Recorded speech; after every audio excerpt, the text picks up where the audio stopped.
성도는 계속해서 자신의 이 땅의 죄와 비참함을 알고서 이 땅의 삶을 굳세게 해달라고 기도합니다. 우리는 항상 기쁘기를 원합니다. 행복하기를 원합니다. 이 세상이 모든 순간에 의미가 가득 차기를 원합니다. 그렇지만 실제는 슬픈 순간들이 많죠. 참 의미가 없게 느껴질 때가 있습니다. 그게 사실이라고 오늘 시편 90편은 말합니다. 사람의 삶이 슬픔이 있고 고통이 있고 허무하다고 그렇게 솔직히 말합니다. 그렇지만 절망으로 이끌지 않고 낙관주의로 우리를 끌고 있습니다. 하나님은 영원히 우리의 안식처가 되시기 때문에 그 하나님 안에서 이 슬픔과 죄의 문제를 씨름하기 때문입니다. 오늘 이 시편의 기도는 또 찬송은 세 가지로 말하고 있습니다. 첫 번째 1절 2절에서 하나님 당신은 우리에게 영원한 안식처가 됐습니다. 영원한 하나님께서 우리의 대대손손 안식처가 됐습니다. 그리고 중간에 3절에서 12절은 그러나 하나님께서 우리에게 진노하셔서 인생이 속히 끝나고 이 땅에 고통이 있습니다 하고 인생의 허무와 인생의 고통에 대해서 말합니다. 그리고 마지막 13절에서 끝까지는 하나님이여 이제 오셔서 우리를 즐겁게 해주시고 우리가 하나님이 원하시는 선한 일을 행하게 해주세요 하고 기도합니다. 이미 예수 그리스도 안에서 참된 평화를 누리고 있는 성도 여러분, 그러나 동시에 우리는 이 땅에서 여러 어려운 가운데서 살아갑니다. 그 어려운 가운데서 사람의 근본적인 문제, 우리의 근본적인 문제가 죄고 거기에 대한 하나님의 심판이 있다는 것을 다시 깨달읍시다. 그러나 하나님께서 성령을 통해서 우리에게 다시 선한 일을 행하고 가치 있는 삶을 살아갈 수 있도록 힘을 주시기를 기도합시다. 바로 이 시간 성령께서 우리에게 기도하게 하시고 허무를 허무대로 느끼면서 오히려 새로운 희망으로 이끌어 가시기를 소원합니다. 첫째로 영원하신 하나님께서 우리의 안식처가 되셨습니다. 1절 2절 같이 고백합시다. 같이 읽읍시다. 주여 주는 대대에 우리의 고처가 되셨나이다. 땅이 생기기 전 땅과 세계도 주께서 조성하시기 전 곧 영원부터 영원까지 주는 하나님이 신이이다. 산이 생기기 전 땅과 세계도 생기기 전 모든 세계가 생기기 전에 주님께서는 계셨습니다. 주여 하고 제일 처음 말을 시작합니다. 여기 주는 아도나이인데 우리를 사랑하신 하나님에 대해서 사랑하는 하나님하고 부릅니다. 오늘 이 시편 90편 전체는 참 인생이 허무한 것을 하나님께 고백할 것입니다. 그런데 허무한 것을 말하기 전에 먼저 하나님 당신은 나를 사랑하시고 나도 당신을 사랑합니다 하고 고백합니다. 나를 사랑하는 하나님께서 나의 고처가 우리의 고처가 되셨습니다. 여기 고처라는 것은 안식처가 되셨다는 것입니다. 이 세상이 변하고 불안함이 있지만 당신은 영원부터 나의 안식처이십니다. 그리고 우리의 믿음의 조상들에게도 안식처가 되셨습니다. 뒤에 말할 겁니다. 우리 인생이 짧지만 그러나 영원하신 하나님께서 나의 안식처가 되시고 나도 하나님 안에서 사실은 영원한 삶을 누리고 있습니다. 우리 주 예수 그리스도께서 십자가에 달리시기 전날 근심하는 제자들에게 말씀하셨습니다. 요한복음 14장에서 너희는 근심하지 말라. 내가 너희를 위하여 있을 곳을 예배하러 간다. 처소를 예배하러 간다. 처소를 예배하면 다시 올 것이다. 안식처를 준비하러 간다. 다시 올 것이라고 말했습니다. 물론 예수님께서는 재림할 것에 대해서 말했지만 곧 오실 것을 말했습니다. 요한복음 14장 23절에서는 내가 너희들과 함께 거처를 함께 할 것이다. 이 땅에 너희가 살아갈 동안에 내가 너희들의 안식처가 되어서 함께 할 것이다. 와서 함께 할 것이라고 말씀하셨습니다. 내가 너희를 사랑하고 그리고 너희들은 그러할 때 너희들도 나를 사랑하고 너희가 서로 사랑하고 아버지께서 너희를 사랑하면서 사랑 가운데서 거처를 함께 하실 것이라고 말씀하셨습니다. 약속대로 예수께서는 죽으시고 부활하셨고 하늘로 승천하셔서 오셨습니다. 예수님의 성령님으로 오셨습니다. 어려움과 핍박 가운데서도 성도들은 성령님이 함께 하시기 때문에 성령님 안에서 예수 그리스도의 임재를 경험하며 살아갔습니다. 어떻게 살아갈 것인가? 도대체 나는 누구인가? 첫 번째 대답은 아도나이, 나는 하나님을 사랑하십니다. 하나님 당신께서 나의 안식처가 되십니다. 우리는 다시 고백하면서 우리의 삶에 대해서 생각합니다. 나는 누구인가? 하나님이 여러분을 사랑하시고 우리 모두는 하나님을 사랑하는 하나님이라고 부르면서 영원한 안식을 하나님 안에서 우리는 누리고 있습니다. 그러나 우리의 현실 삶이 또 어려움이 있다는 것을 동시에 고백합니다. 우리 죄에 대해서 하나님께서는 진노하시고 인생이 속히 끝난다는 이 사실을 알게 해 주십시오 하고 말합니다. 우리 3절에서 6절로 기도합시다. 주께서 사람을 티끌로 돌아가게 하시고 말씀하시기를 너희 인생들은 돌아가라 하셨사오니 주의 목전에는 천년이 지나간 어제 같으며 밤의 한순간 같을 뿐입니다. 주께서 그들을 홍수처럼 쓸어가시나이다. 그들은 잠깐 자는 것 같으며 아침에 돋는 풀 같으니이다. 푸른 아침에 꽃이 피어 자라다가 저녁에는 시들어 마르나이다. 너희 인생들은 티끌로 돌아가라. 창세기 3장에 나오는 말이죠. 아담이 죄를 지었을 때 죄에 대한 심판으로 티끌로 돌아가라고 하셨습니다. 바로 죄 때문에 죽음이 왔습니다. 그런데 여기 티끌로 돌아가라, 여기 티끌이는 창세기에 나오는 단어와는 다릅니다. 여기 티끌로 돌아가라는 것은 부서진 가루로 돌아가라는 것입니다. 이 시편을 지금 모세가 지었습니다. 창세기도 쓴 모세지만 이제 시편을 통해 가지고 사람이 죽는 것은, 티끌로 돌아가는 것은 그냥 티끌로 돌아가는 것이 아니라 하나님께서 사람을 부수셔서 심판하시는 것입니다. 너희 인생들아, 인생이라는 것은 인이 원래 히브리 말로 아담이거든요. 생은 아들, 자손이라는 뜻입니다. 아담의 자손들아, 죄를 지은 아담의 자손들아, 너희들은 심판을 받아서 너희는 죽는다. 마치 홍수가 쫙 오면 집도 썰어가고 사람도 썰어가서 죽듯이, 흔적도 없이 사라지듯이 이 땅을 살아가던 사람들은 흔적도 없이 죽습니다.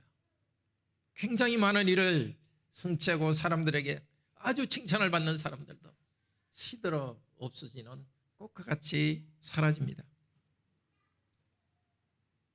젊은 우리들도 10대에 얼마나 힘이 있고 20대에 그렇게 아름답습니까? 30대, 40대, 50대 지나가면서 물론 다들 훌륭한 성도들이지만 우리의 육체의 아름다움도 점점 사라집니다. 사람의 삶은 시들어가는 삶입니다. 그러나 이것을 생각하는 성도는 참으로 복됩니다. 왜냐하면 하나님께서 이것을 행하셨다는 것을 알기 때문입니다. 우리의 영원한 안식처가 되신 하나님께서 우리에게 죽음과 이 땅의 허물을 주셨다는 것을 알기 때문입니다. 인생이 짧다는 것, 영광도 짧다는 것을 인정할 용기가 우리 그리스도인에게 있습니다. 불신자들은 지금을 잊기를 원하고 마치 인생이 영원한 것처럼 자기가 성취한 것이 영원할 것처럼 생각합니다. 오늘 이 말씀 앞에서 삶이 영원하지 않다는 것을 생각하는 여러분들은 참으로 복됩니다. 7절에서 10절 같이 읽으며 기도합시다. 우리는 주의 노에 소멸되며 주의 분내심에 놀라나이다. 주께서 우리의 죄악을 주의 앞에 놓으시며 우리의 은밀한 죄를 주의 얼굴빛 가운데 두셨사오니 우리의 모든 날이 주의 분노 중에 지나가며 우리의 평생이 순식간에 다하였나이다. 우리의 연수가 70이요 강건하면 80이라도 그 연수의 자랑은 수고와 슬픔뿐이요 신속히 가니 우리가 날아가나이다. 자, 우리가 소멸된다, 끝난다는 겁니다. 9절에 다하였다, 이것도 똑같은 말입니다. 원래 우리 인생은 끝이 있습니다. 근데 이 끝은 그냥 온 것이 아니라 7절에 뭐라 합니까? 당신의 진노, 당신의 분내심, 또 9절에서는 당신의 분노 중에 죽음이라는 것은 자연적인 현상이 아니라 하나님께서 사람에 대해서 진노하신 것입니다. 사람의 무엇에 대해서? 죄악, 은밀한 죄. 아담이 죄를 지었기 때문에 그에 대한 심판으로 죽음이 왔고, 오늘도 우리는 죽음의 현실을 볼 때마다 우리 인생에 이렇게 우리가 늙어가고 우리가 약해진다는 것을 볼 때마다 우리의 죄를 생각하고 하나님의 진노를 생각합니다. 사람들은 우리가 혼자 지은 죄를 모릅니다. 그렇지만 하나님께서는 우리의 모든 죄는 하나님의 눈앞에 하나님의 빛 가운데 다 나타나 있습니다. 비록 살인하지 않더라도 마음으로 미워한 것, 욕한 것, 우리 어린이 여러분도 잘 들으십시오. 욕하고 나쁘게 말한 것, 그것이 사람을 죽이는 것과 같은 죄라고 하나님께서 말씀하십니다. 더럽고 나쁜 일을 행하지 않더라도 그것을 생각하고 말을 한 것도 죄를 지은 것입니다. 죄 중에 가장 큰 죄는 하나님께 감사하지도 않고 하나님께 영광 돌리지 않은 죄입니다. 오늘 이 성도는 죄와 하나님의 진노를 믿지 않는 사람에게만 있는 것을 말하지 않습니다. 당신의 진노에, 우리가 당신의 진노에 소멸한다고 말합니다. 우리들도 근본적으로는 죄인이요, 여전히 죄악성이 있고 그 죄에 대한 하나님의 심판이 여전히 우리 가운데 있습니다. 사람들은 알지 못하는 우리의 죄들, 하나님께서는 아십니다. 그 앞에, 하나님 앞에 감추어 줄 수가 없습니다. 죄를 생각하면서 성도는 7절에서 주의 분내심에 놀라나이다. 예수 그리스도의 보혈공로로 구원해 주셨으니 죄는 용서받는다, 그렇게 생각하지 않습니다. 죄에 대해서 당연히 내리시는 하나님의 분노와 심판을 생각하면서 두려워 떱니다. 오늘 우리 성도님께서 자신을 냉철히 돌아보면서 죄악을 돌아보고 두려워 떨고 있다면 참으로 복된 사람입니다. 우리가 지나가는 날들 가운데 여전히 죄악에 대한 하나님의 분노가 있고 그 가운데 지나가고 있다는 것을 인정하는 것은 참으로 복됩니다. 죄뿐만 아니라 죄의 결과로 우리에게는 수고와 슬픔이 있습니다. 다른 사람보다 오래 산다 하더라도 그것은 수고와 슬픔입니다. 돈을 자랑하기 위해서 열심히 일해서 돈을 벌지만 그게 수고가 있습니다. 사람들이 보기에는 아주 안정된 사람도, 그 가정도 깊은 슬픔이 있습니다. 수고와 슬픔, 원래 하나님께서 사람을 그렇게 만든 것이 아닙니다. 에덴의 낙원에서 항상 기쁨 가운데 살도록 했습니다. 우리가 열심히 일하면서 직장에서 열심히 일할 때도 지치고 피곤하지 않습니까? 인간관계의 갈등 때문에 고통이 있지 않습니까? 우리도 다른 사람에게 또 고통을 주기도 주지 않습니까? 다른 사람의 죄 때문에 내가 고통을 받기도 하고 나의 잘못 때문에 다른 사람에게 고통을 주고 있습니다. 이 인생도 하나님의 영혼에 비해서는 신속히 날아갑니다. 오늘 우리 성도님께서 이 고통을 고통대로 그대로 인정하고 있다면 참으로 복됩니다. 그냥 어려움이 있어도 어려움이 없는 것처럼 대충 넘어가는 것이 아니라 어려움이 있을 때 과연 나에게 어려움이 있구나. 사람의 죄 때문에 하나님의 진노가 있고 나의 어떠한 죄 때문에 하나님의 진노와 어려움이 있구나. 그리고 악한 사람들, 본성적으로 악한 사람들의 죄 때문에 하나님의 진노가 있고 그게 고통이 있구나. 이것을 인정하기 위해서는 용기가 필요합니다. 슬픔을 슬픔대로 인정하기 하면 너무 고통스러우니까 사람들은 그냥 없는 것처럼 잊어버리고 넘어가려고 합니다.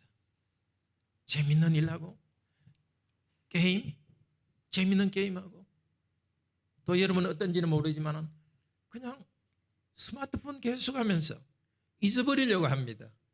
복잡하고 슬픈 일을 잊어버리려고 합니다. 대책이 없기 때문입니다. 슬픔을 이기고 또 하나님의 진노를 피할 길을 알지 못하는 사람들은 그것을 인정할 수가 없습니다. 그러나 하나님께서 우리의 영원한 안식처가 되신다는 사랑하는 하나님을 사랑하는 하나님이라고 부르는 성도는 우리 삶에서 나타나는 이런 고통과 수고와 슬픔, 하나님이 나와 사람들에게 내리시는 진노를 그대로 정직하게 인정할 수 있습니다.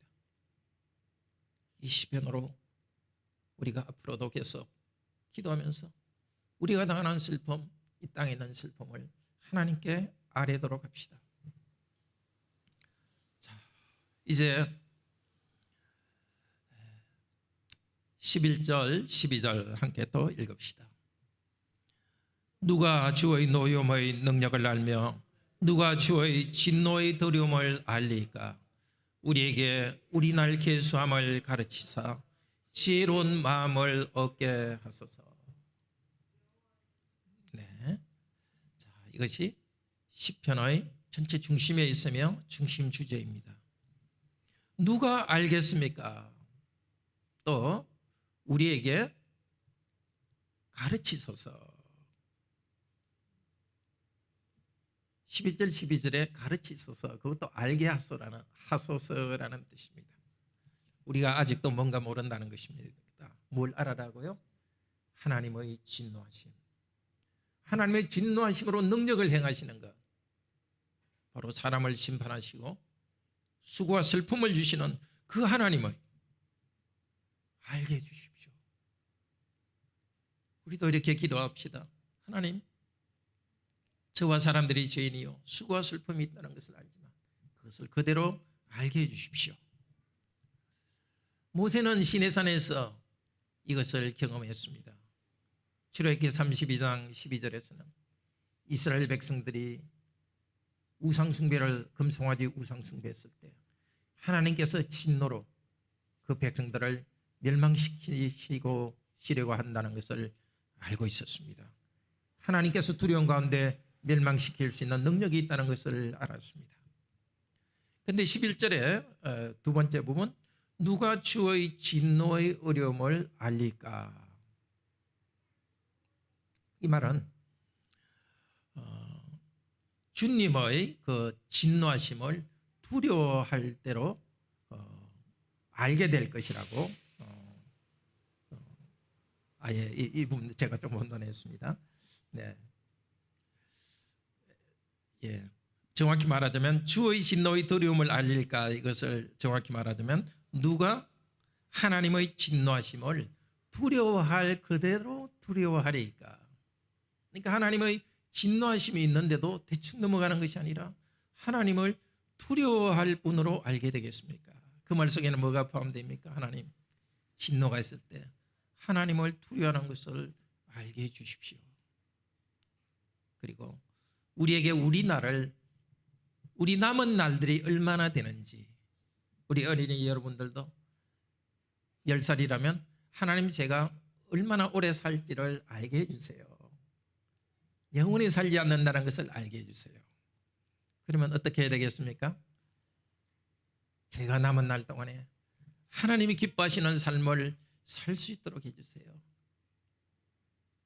우리의 죄에 대해서 하나님의 심판이 있고 우리가 영원하지 않다는 것을 알기 때문에 우리는 하나님을 두려워하면서 그리고 하나님께 우리의 삶을 드릴 수 있습니다. 우리의 앞으로 남은 날도 어떻습니까? 수고와 슬픔 가운데 지나간 계속될 것을 우리는 압니다. 그렇기 때문에 앞으로 수고와 슬픔이 있다는 것을 알고 있어. 또 우리에게 진노하시는 하나님을 알고 있어 우리는 지혜로운 마음을 얻어야 됩니다. 이 지혜는 바로 하나님을 두려워하는 것입니다. 정말 베드로도 자기가 떠날 날이 가까울 줄 알고 베드로후서 1장 14절 15절에서 말했습니다. 자기 인생이 죽을 날이 가까울 줄을 알았고 예수님의 재림이 다가온다는 것을 알았습니다. 그런데 베드로는 예수님 재림하실 때 하나님의 의와 평강이 가득한 새날이 시작될 것을 확신했습니다. 내 인생이 얼마 남지 않았다고 하나님을 두려워하는 성도는 예수님께서 재림하신 이후에 새하늘과 새 땅을 소망하는 것이 여기에 있습니다. 막연히 인생이 행복하다고 살아가는 사람들은 오히려 그 두려움 가운데, 막연한 두려움 가운데 있지만 그러나 죄에 대한 하나님의 심판이 있다는 것을 아는 성도는 오히려 하나님을 두려워하면서 새하늘과 새 땅에 대한 소망을 가집니다. 13절에서 15절 다 같이 읽읍시다. 여호와여 돌아오소서. 언제까지니까? 주의 종들을 불쌍히 여기소서. 아침에 주의 인자심이 우리를 만족하게 하사 우리를 일생 동안 즐겁고 기쁘게 하소서. 우리를 괴롭게 하신 날수대로와 우리가 화를 당한 연수대로 우리를 기쁘게 하소서. 갑자기 여호와여 돌아오소서 하고 이제 기도합니다. 언제까지입니까? 불쌍히 여기소서. 하나님의 진노하심을 거두어 주시고 이제 오셔서 자비를 베풀어 주시옵소서 하고 기도합니다. 너희 인생들아 돌아가라. 죽음으로 돌아가게 하신 하나님께서 그분이 돌아오셔야 우리가 죽음으로 돌아가는 이 문제를 해결해 주실 수 있습니다. 내가 하나님께 구할 자격이 없습니다. 오직 우리는 주님의 당신의 종들이니까, 당신의 왕이 우리를 선택하셨으니까 우리를 불쌍히 여겨 주시옵소서. 죄와 고통 가운데 있는 이 성도는, 교회 공동체는 하나님의 자비하심에 호소합니다. 아침에 주의 인자하심이 우리를 만족해 하사, 이 인자하심이라는 것은 언약의 사랑인 헤세드를 말합니다. 하나님과의 언약 관계, 사랑의 관계에 있다는 것을 압니다. 비록 나는 여전히 죄와의 싸움이 있지만 하나님께서 나를 언약에 신실하시고 붙들고 계시니까 다시 언약의 사랑을 베풀어 주셔서 그 사랑으로 나를 만족해 주십시오. 아침에 이 말은 우리 인생이 길지 않다는 것을, 하루살이에 불과하다는 것을 암시하고 있습니다. 길지 않은 인생이지만 다시 오시옵소서.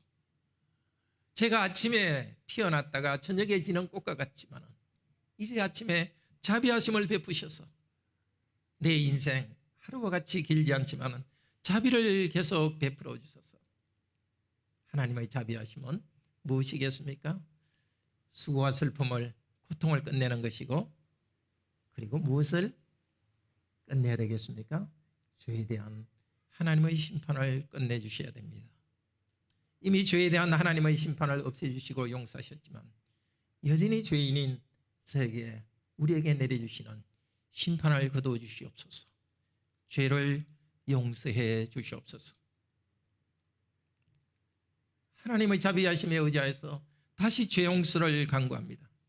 이미 죄 용서 받았지만 아직 남아있는 죄를 간구하면서 은혜를 구합니다. 바로 여기에 성도의 소망이 있습니다. 죄와의 싸움이 있고 여전히 죄인이지만 하나님께서 다시 너를 의롭다 하셨기 때문에 기쁨이 있습니다. 죄에 대한 슬픔과 하나님의 진노에 대한 두려움이 있으면서 그것과 동시에 우리는 하나님의 은혜로 우리를 용서하시는 용서의 기쁨이 있습니다. 이 두 개가 반드시 같이 있게 됩니다. 하나님에 대한 두려움이 없는 사람은 죄에 대한 두려움이 없고 하나님의 은혜를 간구하지 못합니다.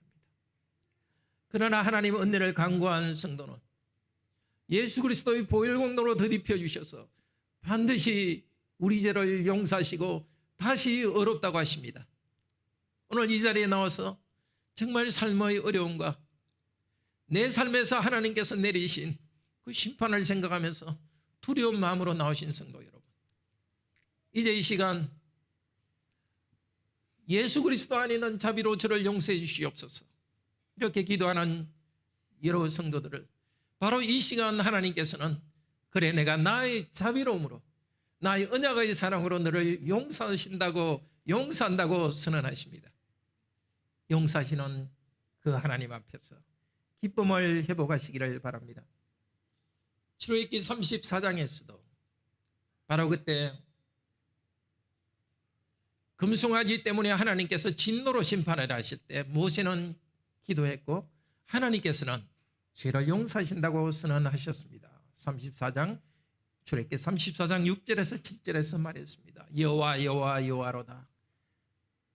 인자하심이 풍성하시고 노하기를 더디하시는 분이시다. 그 백성의 죄를 용서하시되 그 벌을 면제하지는 않으신다. 용서하시는 하나님께서는 두려운 하나님임을 나타내시면서 멸망시키지 않고 그 백성들을 용서하셨습니다. 그래서 기쁨이 백성들에게 회복될 수 있었습니다. 예수님께서 요한복음 16장 22절에서 말씀하십니다.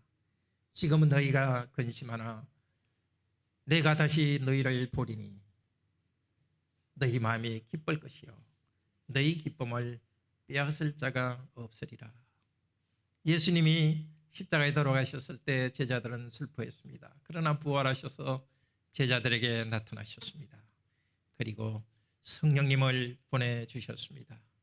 성령님이 오셨을 때 다시 죄를 깨닫고 복음을 전했고 믿지 않는 자들이 아직 예수 그리스도를 알지 못하는 자들이 죄를 회개하고 성령님 안에서 기쁨을 회복했습니다. 오늘도 성령께서 우리와 같이 계십니다.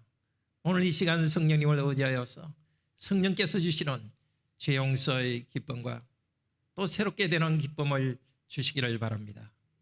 16절 17절 같이 읽읍시다. 주께서 행하신 일을 주의 종들에게 나타내시며 주의 영광을 그들의 자손에게 나타내소서. 주 우리 하나님의 은총을 우리에게 내리게 하사 우리의 손이 행한 일을 우리에게 견고하게 하소서. 우리의 손이 행한 일을 견고하게 하소서. 15절에 우리가 화를 당했다는 것이 보았다는 것입니다. 우리가 재난을 보았던 그 횟수대로 우리를 기쁘게 하소서. 그 보았다는 것과 똑같은 것이 16절에 종들에게 보이시옵소서. 우리의 고통과 죄에 대한 슬픔을 주셨는데 이제 그 날보다 더 많은 날 동안에 우리에게 기쁨을 주소서. 사실은 여전히 우리의 삶에서는 고통과 죄로 인한 그 슬픔이 있지만 동시에 우리 주 예수께서 그 보혈로 용서해 주시고 그 기쁨이 계속됩니다. 그런데 그 기쁨은 주님께서 행하신 일을 주님의 종에게 나타내는 것입니다. 13절에 주의 종을 불쌍히 여기소서 죄 용서해 주시옵소서 했는데 이제는 주님께서 하시는 일을 주의 종들에게 당신께서 하시는 일을 당신의 종들에게 나타내 주소서. 당신께서 하시는 일은 무엇입니까? 에베소서 2장 7절 8절에서는 너희는 네가 구원받은 것이 내 행함으로 말미암은 것이 아니요 그 은혜로 믿음으로 구원받았다. 그것은 너희를 선한 일을 위하여서 새롭게 지은 것이라고 말씀하십니다. 은혜로 구원하신 하나님께서는 우리를 새롭게 지으시고 우리 가운데 일하십니다. 그 일은 바로 우리를 거룩하게 살도록 만드십니다. 성령님을 우리에게 보내주셔서 성령님을 의지하여서 우리가 거룩하게 살도록 하나님의 임재를 나타내 주십니다. 우리가 거룩하게 사는 것을 통해서 하나님의 영광을 나타내 주십니다. 은혜로 다시 재용서를 경험한 성도는 그리고 우리는 이렇게 기도합시다. 당신의 종인 우리를 용서하셨사오니 이제 당신의 종인 우리를 통해서 하나님의 거룩함과 영광을 나타내 주시옵소서. 나뿐만 아니라 나의 자녀, 나의 후손에게도 나타내 주시옵소서. 어떻게 우리에게 나타내십니까? 다시 17절에서는 하나님의 은총을 우리에게 나타내 주소서. 그래서 하나님이 은혜를 주실 때 우리의 손이 행한 일을, 정확히 말해서 우리가 손으로 하는 일을 뜻입니다. 과거에 행한 것이 아니라 우리가 하는 일마다 우리에게 견고하게 하소서. 그러니까 우리가 견고하게 우리의 일을 하게 하소서. 흔들리지 않고 우리의 일을 하게 하소서. 이 일은 무슨 일입니까? 바로 앞에 나오는 당신께서 우리에게 하시는 일입니다. 하나님께서 우리 안에서 우리를 거룩하게 만드시고 우리를 영광스럽게 만들어 가시는데 그 일을 우리가 합니다. 성령님 안에서 우리가 합니다. 하나님, 우리가 이제 성령님 안에서 하나님의 은혜로 당신의 일을 하게 하소서. 하나님께 순종하여 전에는 죄를 짓던 우리들이 하나님의 말씀에 순종하여서 거룩한 삶을 살게 하소서. 죄악에 흔들리는 저희들이 더 이상 죄악에 흔들리지 않고 하나님 말씀에 순종하여서 거룩하게 살게 하여 주시옵소서. 하나님의 영광스러운 일은 우리의 순종을 통해서 나타납니다. 죄와 심판을 두려워하는 성도는 이제 하나님의 거룩한 일을 나타내는 영광스러운 존재가 됩니다. 에베소서 1장 6절, 12절, 14절에서는 말합니다. 하나님께서 너희를 그 보혈 그리스도의 보혈 공로로 구원하신 것은 너희가 하나님의 영광의 찬송이 되게 하려 함이라.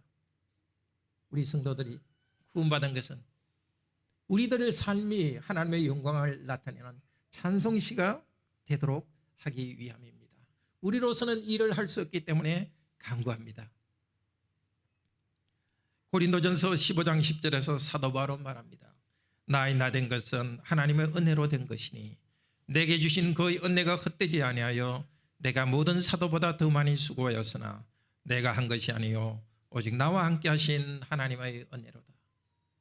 많은 수고를 하고 영광스러운 일을 하지만 그 수고와 영광스러운 일은 하나님의 은혜대로 은혜 때문에 이루어집니다. 하나님의 은혜는 우리를 게으르게 하지 않고 하나님께 순종하여서 이제는 하나님 나라를 위해서 수고합니다. 전에는 죄와 죄 가운데 또 인생의 목표가 없이 허무한 데서 수고했지만 이제는 하나님의 은혜 안에서 거룩한 백성으로 그리스도와 연합하여서 하나님의 일을 하는 수고를 기쁘게 합니다. 90편 마지막인 이 17절을 고린도 전서 15장 마지막 절 58절에서도 그대로 인용합니다. 그러므로 내 사랑하는 형제들아 견고하여 흔들리지 말며 항상 주의 일에 더욱 힘쓰는 자들이 되라. 이는 너희 수고가 주 안에서 헛되지 않은 줄을 알미라. 사도 바울은 우리가 몸이 부활할 것을 15장에서 가르쳤습니다. 이 땅의 수고 당장 우리에게 보상이 되지 않는 것 같더라도 우리 주님 재림하실 때 우리가 다시 부활할 것이고 그 수고하는 우리들이 이 몸을 가지고 그 부활의 영광에 참여할 것입니다. 부활의 영광을 사모하는 성도들은 이 땅을 게으르게 사는 것이 아니라 주님의 일에 더욱 힘쓰는 자들이 됩니다. 우리가 한 수고들이 결코 헛되지 않습니다.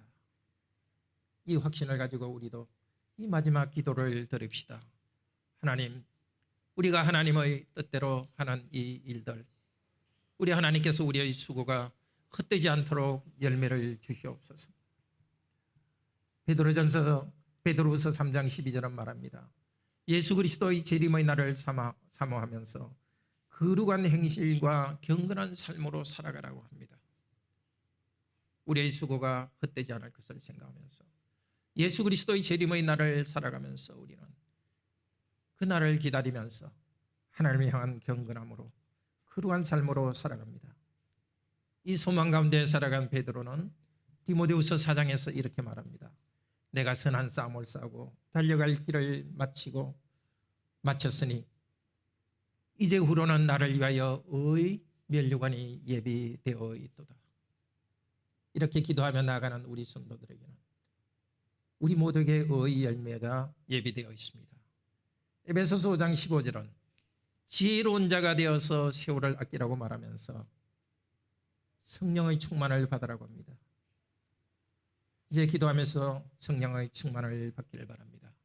에베소서는 성령의 충만을 받고서 살아갈 그리스도인의 삶을 예배와 가정생활과 직장생활을 말합니다. 구체적으로 우리의 삶에서, 예배 가운데서, 가정에서, 직장 가운데서 하나님의 영광스러운 일이 우리 손으로 나타나기를 바랍니다. 우리 다 같이 이 말씀을, 이 기도를 우리 찬송을 통해서 다시 기도드립시다. 시편 찬송 악보 다 가지고